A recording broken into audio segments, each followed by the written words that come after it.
Hello दोस्तों, नमस्कार, आदाब, अस्सलाम वालेकुम। मंजिल एकेडमी यूट्यूब चैनल पे एक बार फिर से आप सभी का स्वागत है। वेलकम, मैं खैर मख्तम करता हूँ आप सभी का। दोस्तों, आप अगर चैनल पर नए हैं तो बिना देर किए मैं आपकी जानकारी के लिए बता दूँ। दोस्तों, अभी हमारी ये वीडियो लेक्चर सीरीज़ जो माध्यमिक शिक्षा बोर्ड की जो बुक है कक्षा 9, उसके वीडियो लेक्चर हम पढ़ रहे हैं, जो कि स्पेशली रीड के पॉइंट ऑफ व्यू से बहुत इम्पोर्टेंट है। और इसमें से एक तो पैराग्राफ बनने की पूरी संभावना रहती है, और एक जो ग्रामेटिकल पोर्शन में चाहे आपके मुतज़ाद मुतरादिफ हो, या कोई इमला की दृष्टि से हो, या आपके कोई अल्फाज माने की दृष्टि से 1-2 नंबर के सवाल पुटअप होते हैं। और सबसे बेस्ट आपकी जो उर्दू के लिए मोहब्बत है वो और ज़्यादा बढ़ जाती है अगर आप इन किताबों को पढ़ते हो, तो उर्दू के प्रति आपकी जो नॉलेज है वो और ज़्यादा कारगर साबित होगी। दोस्तों, आपको बता दूं, हमारी जो कक्षा 9 की जो सीरीज़ थी उसके अंदर हमने जैसे जो ग्रामेटिकल पोर्शन था उसको तो हमने एक ही वीडियो के अंदर पढ़ लिया था कक्षा 9 का। और अब हम थ्योरेटिकल बेस पर जो नसर वाला भाग है, नसर का मतलब जो गद्यांश के रूप में हम पढ़ रहे थे, उसमें हमने ये पार्ट पढ़ लिए हैं। सूफी हमीदुद्दीन नागौरी रहमतुल्लाह ताला अलैह, खिदमत खल्क मीराबाई, किस्सा हातिम ताई, और सिंदबाद जहाज़ी का एक सफ़र, और हकीम अजमल ख़ान साहब। और ये पार्ट हमने पढ़ लिया है यहाँ तक। आज दोस्तों हम पढ़ाई करेंगे, वो उस सबक का नाम है एहसान का बदला, डॉक्टर ज़ाकिर हुसैन। ये सबक दोस्तों आपके सेकंड ग्रेड फर्स्ट ग्रेड के टॉपिक में भी शामिल किया जाता है। ये पार्ट जो है वो एहसान का बदला, एहसान। तो बहुत ही अच्छे से समझना है इस लेक्चर को, और पूरी वीडियो को ज़रूर देखना है। बहुत अच्छी कहानी है और बहुत सीखने के लिए, हमें बहुत कुछ सीखने को मिलता है इस कहानियों से। बिना देर के शुरू करते हैं दोस्तों आज का लेक्चर। दोस्तों, सबसे पहले एहसान का बदला, एहसान जो सबक पढ़ेंगे, और उसके मुसन्निफ़ हैं आपके डॉक्टर ज़ाकिर हुसैन साहब। इसके बारे में कुछ पढ़ते हैं। डॉक्टर ज़ाकिर हुसैन साहब 1897 में हैदराबाद में पैदा हुए, ठीक है। और इनकी इब्तदाई तालीम इस्लामिया स्कूल इटावा उत्तर प्रदेश में हुई, और आला तालीम के लिए अलीगढ़, इलाहाबाद और जर्मनी तक का सफ़र इन्होंने किया। डॉक्टर ज़ाकिर हुसैन काबिल कदर सियासतदान थे, यानी कि राजनीति में भी रुचि रखने वाले थे, और माहिर तालीम होने के साथ साथ साहिब तर्ज़ अदीब भी थे, यानी कि साहित्यकार भी थे अच्छे, ठीक है। आपको इस बात का एहसास था कि बच्चों की तालीम के लिए सूरत हाल ठीक नहीं है, इसलिए उन्होंने हिंदुस्तानी बच्चों की तालीम व तरबियत की गरज से ऐसे मज़ामीन लिखे जिन्हें वक्त की ज़रूरत करार दिया जा सकता है। डॉक्टर साहब ने नफ्सियात के माहिर थे, और ख़ास तौर पर बच्चों की नफ्सियात पर उनकी मजबूत पकड़ थी। ज़ाकिर साहब का इंतकाल जो है वो 1969 में पैदा हुआ, 1969 में उनका इंतकाल हुआ था, ठीक है। अब बढ़ते हैं आज के सबक को, जिसका नाम है एहसान का बदला, एहसान। बहुत इंटरेस्टिंग कहानी है दोस्तों। बहुत दिनों का ज़िक्र है, यानी बहुत समय पहले की बात है, कि जब हर जगह नेक लोग बसते थे और दगा फ़रेब बहुत कम ही थे। यानी कि उस टाइम नेक लोग बहुत थे और दगा फ़रेब यानी कि धोखेबाज बहुत ही कम थे। हिंदू मुसलमान एक दूसरे का ख्याल रखते थे, कोई किसी पर ज़्यादती नहीं करता था, और जो जिसका हक होता था उसे मिल जाया करता था। उन दिनों एक शहर था, और उस शहर का नाम था आदिलाबाद। इस आदिलाबाद में एक बहुत दौलतमंद आपके दुकानदार था। दूर दूर के मुल्कों से उसका लेन देन था। उसके पास एक घोड़ा था जो उसने बहुत दाम देकर 1 अरब से ख़रीदा था। एक दिन का जिक्र है कि वो दुकानदार तिजारत की गरज से घोड़े पर सवार होकर जा रहा था कि बेख्याली में शहर से बहुत दूर निकल गया। यानी कि पता नहीं किस धुन में मस्त था वो, और शहर से बहुत दूर निकल गया और एक जंगल में जा निकला। अभी ये अपनी धुन में आगे ही जा रहा था कि पीछे से 6 आदमियों ने उस पर हमला कर दिया। उसने उनके 2 एक वार तो खाली कर दिए, लेकिन जब देखा कि वो 6 हैं तो सोचा कि अच्छा यही है कि इनसे बचकर निकल चलूं। उसने घोड़े को घर की तरफ फेरा, लेकिन डाकुओं ने भी अपने घोड़े पीछे डाल दिए। अब तो अजीब हाल था, सारा जंगल घोड़ों की टापों से गूंज रहा था। और सच ये है कि दुकानदार के घोड़े ने इसी दिन अपने दाम वसूल करा दिए। कुछ देर बाद डाकुओं के घोड़े पीछे रह गए, और घोड़ा दुकानदार की जान बचाकर उसे घर ले आया। आसान ज़बान है दोस्तों, और मुझे नहीं लगता इसमें एक एक लफ्ज़ या आपको मैं समझाऊँ। मैं उस रोज़ घोड़े ने इतना ज़ोर लगाया कि उसकी टांगें बेकार हो गई। खुदा का करना ऐसा हुआ कि कुछ दिनों बाद गरीब की आंखें भी जाती रही, लेकिन दुकानदार को अपने वफ़ादार घोड़े का एहसान याद था। चुनांचे उसने साइस को हुक्म दिया। दोस्तों, साइस होता है आपके ये जो घोड़े की जो देखभाल करने वाला होता है ना, उसको साइस बोलते हैं। घोड़े की जो देखभाल करता है ना, उसको साइस बोलते हैं, ठीक है। उसको हुक्म दिया कि जब तक घोड़ा जीता रहे उसको रोज़ सुबह और शाम 6 सेर दाना दिया जाए और उससे कोई काम न लिया जाए। लेकिन साइस ने इस हुक्म पर अमल ना किया। वो रोज़ बरोज़ घोड़े का दाना कम करता गया और यही नहीं बल्कि एक रोज़ तो उसे अपाहिज और अंधा समझकर अस्तबल से निकाल दिया। अस्तबल जहाँ घोड़े रखे जाते हैं उसको अस्तबल बोलते हैं। अस्तबल की दोस्तों इमला देख लेना, अलिफ स्वाद तोए बे और लाम, अस्तबल। इसमें आपको इमला की दृष्टि से ये सवाल पुटअप हो सकता है। उसमें सीन दिया हुआ, आप क्योंकि आपके प्रोनाउंसिएशन में मतलब उच्चारण में भी ये अस्तबल अपन पढ़ते हैं और अस्तबल के अंदर अपन सीन का ज़्यादा इस्तेमाल करते हैं प्रोनाउंसिएशन में, आपके उच्चारण में। तो इसका ध्यान रखना, ये स्वाद से आएगा, अस्तबल, ठीक है।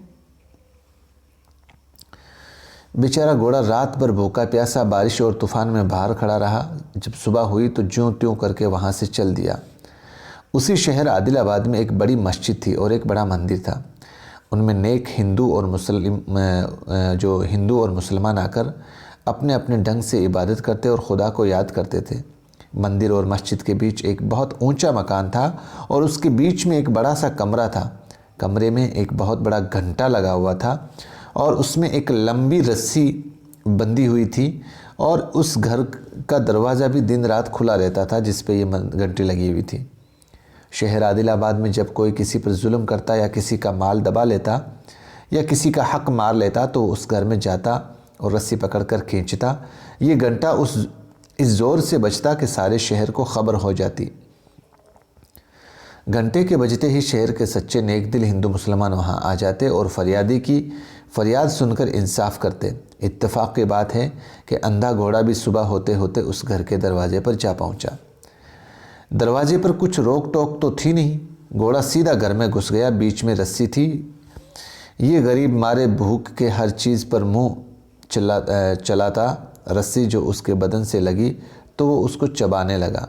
मतलब उस घंटी की जो रस्सी लगी हुई थी, वो भूखा तो था ही बेचारा, उस रस्सी को चबाने लगा और रस्सी जो ज़रा खींची तो घंटा बजा। मुसलमान मस्जिद में नमाज के लिए जमा थे। पुजारी जो है वो आपके मंदिर में पूजा कर रहे थे। घंटा जो बजा तो सब चौंक पड़े और अपने अपनी इबादत ख़त्म करके उस घर में आन कर जमा हो गए। यानी कि उस घर में जिसमें वो आपके घंटा लगा हुआ था उसमें जमा हो गए। शहर के पंच भी आ गए और उन पंचों ने पूछा, ये अंधा घोड़ा किसका है? लोगों ने बताया, यह तो फलां ताजिर का है। तो उस घोड़े ने ताजिर की जान बचाई थी। पूछा गया तो मालूम हुआ कि ताजिर ने इसे बाहर किया है, यानी कि उसको घर से निकाल दिया है।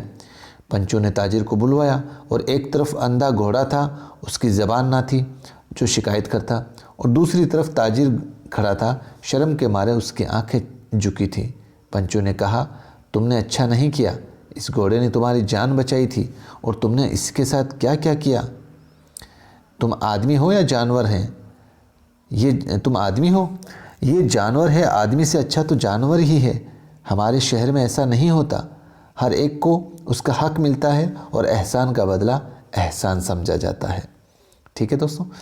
ताजिर का चेहरा शर्म से सुर्ख हो गया, लाल हो गया, उसकी आंखों से आंसू निकल पड़े और बढ़कर उसने घोड़े को गर्दन में हाथ डाल दिया और उसका मुंह चूमा और कहा, मेरा कसूर माफ़ कर, यानी कि मुझे माफ़ कर दे। ये कहकर उसने वफ़ादार घोड़े को साथ लिया और घर ले आया। फिर उसके लिए हर तरफ के आराम और इंतज़ाम किए उसने। तो दोस्तों, ये थी अच्छी सी कहानी थी। एहसान हमें किसी भी इंसान का अगर कोई हमारे ऊपर कोई एहसान है तो हमें एहसान फरामोश नहीं होना है, उसके एहसान को हमेशा याद रखना है। ठीक है, यही कहानी से हमें इससे सीख मिलती है। कुछ मुश्किल अल्फाज हैं, देख लेते हैं। नेक का माना भला या अच्छा, फ़रेब का धोखा, ज़्यादती का मतलब जुल्म या ज़बरदस्ती, तिजारत का माना कारोबार, गर्ज़ का माना मकसद या मतलब, साइस यानी कि घोड़े की देखभाल करने वाला, शेर का मतलब ये 16 छठा नग या 80 तोले का वज़न 933 ग्राम के कुछ समथिंग। ये उसको जब वो सौदागर बोलता है ना अपने साइज़ को कि तू इतने दाने 6 दाने इसको घोड़े को डेली दिया कर, तो ये उसकी एक लिमिट बता रखी है। अपाहिज का माना जिस्मानी तौर पर बेकार, नकारा, और अस्तबल का माना जहाँ घोड़े रखे जाते हैं। फरियादी यानी कि इंसाफ चाहने वाला। ताजिर यानी तिजारत करने वाला। एहसान का माना नेकी या भलाई, अच्छा सलूक। ठीक है, अब आपके ऑब्जेक्टिव टाइप क्वेश्चन देख लेते हैं। दौलतमंद जो था वो दुकानदार ने घोड़ा किससे ख़रीदा था? तो एक अरबी था, उससे ये घोड़ा ख़रीदा था। कितने डाकुओं ने दुकानदार पर हमला कर दिया था? तो 6 डाकुओं ने दुकानदार पर हमला कर दिया था। घोड़े की टापों से क्या गूंज रहा था? पूरा का पूरा जंगल गूंज रहा था, क्योंकि उसके पीछे 6 डाकू लगे हुए थे। शर्म से किसका चेहरा सुर्ख हो गया था? तो उस ताजिर का, जिसने घोड़े को वहाँ से निकाल दिया था। ठीक है, और अब कुछ मुख्तसर सवाल देख लेते हैं। सुबह होते होते घोड़ा कहाँ जा निकला? तो घोड़ा बेचारा सुबह होते होते आपके जंगल में जा निकला। ताजिर को किसने बुलवाया? ताजिर को वहाँ के उस जो दौलताबाद जो गांव है उसमें उसके जो पंच थे उसने उस ताजिर को बुलाया। ठीक है, और फिर अगला सवाल है, ऊंचे मकान में घंटा क्यों लटकाया हुआ था? तो दोस्तों इसका जवाब यही है कि जो आपके जिस किसी पर भी उस गांव उस शहर में किसी पर जुल्म होता, तो अगर वो उसको इंसाफ चाहिए तो वो उसी ऊंचे मकान में जाकर घंटा बजाता। घोड़े ने घंटे को किस तरह बजाया? तो घोड़े ने जो रस्सी थी वो भूख के मारे बेचारा उस रस्सी को चबाने लगा और इसी वजह से वो घंटा बजने लगा। ठीक है, आगे बढ़ते हैं। दुकानदार को घोड़े के दाम किस तरह वसूल हुए? तो उसके दाम भाई जब वो जंगल में जा रहा था और डाकू ने उसके पीछे लग गए, डाकू उसको लूट मारने के लिए, तो उसने अपनी जान पर खेलकर उसको मालिक को घर पे पहुंचाया था, इसलिए उसने उस घोड़े के दाम वसूल हो गए उससे। साइस ने घोड़े के साथ क्या बर्ताव किया? साइस यानी कि जो आपके घोड़े की देखभाल करने वाला होता है ना, उसने उसके साथ क्या वसूल किया भाई? जब घोड़ा बेचारा अंधा भी हो चुका था तो उसने मतलब दिन ब दिन जो है 6 सेर जो दाना देना चाहिए था उसको कम कर दिया था, और अपाई और अंधा समझकर बेचारे को अस्तबल से भी निकाल दिया। ठीक है, अगला सवाल है, ताजिर का चेहरा शर्म से क्यों सुर्ख हो गया? यानी कि जब पंचू ने भाई ताजिर से कहा कि भाई तुमने तो ये अच्छा नहीं किया यार, जिस घोड़े ने तुम्हारी जान बचाई थी और तुमने उसके साथ क्या क्या सलूक नहीं किया यार, तुम तो आदमी हो, अरे आदमी से अच्छे तो जानवर ही हो हैं यार। तो उसने मतलब ये बातें सुनकर उसका जो चेहरा है वो शर्म से सुर्ख हो गया। ठीक है, तफसीली सवालात, घोड़े ने दुकानदार की जान कैसे बचाई? भाई पूरा पाठ भी इसी पे ही है अपने। ठीक है, और पंचू ने घोड़े के हक में क्या फ़ैसला किया? तो पंचू के हक में तो यही फ़ैसला किया कि भाई जो मालिक है उसको बुलाओ और ये उसके सुपुर्द करो ताकि इसकी अच्छी सी देखभाल कर सके और एहसान का बदला एहसान समझा जा सके। ठीक है दोस्तों, ये थी आपकी अच्छी सी कहानी थी, बहुत अच्छा। ऐसे ही हमें लोगों को जिसका किसी पर एहसान है उस एहसान को भूलना नहीं चाहिए। ठीक है, कैसा लगा ये आज का लेक्चर? कमेंट ज़रूर करें दोस्तों, लाइक ज़रूर करें, और कंटेंट अगर पसंद आया है तो अपने दोस्तों के साथ शेयर भी ज़रूर करें। मिलते हैं फिर से एक नए कंटेंट के साथ। दीजिए मुझे इजाज़त। खुदा हाफिज़। जय हिंद।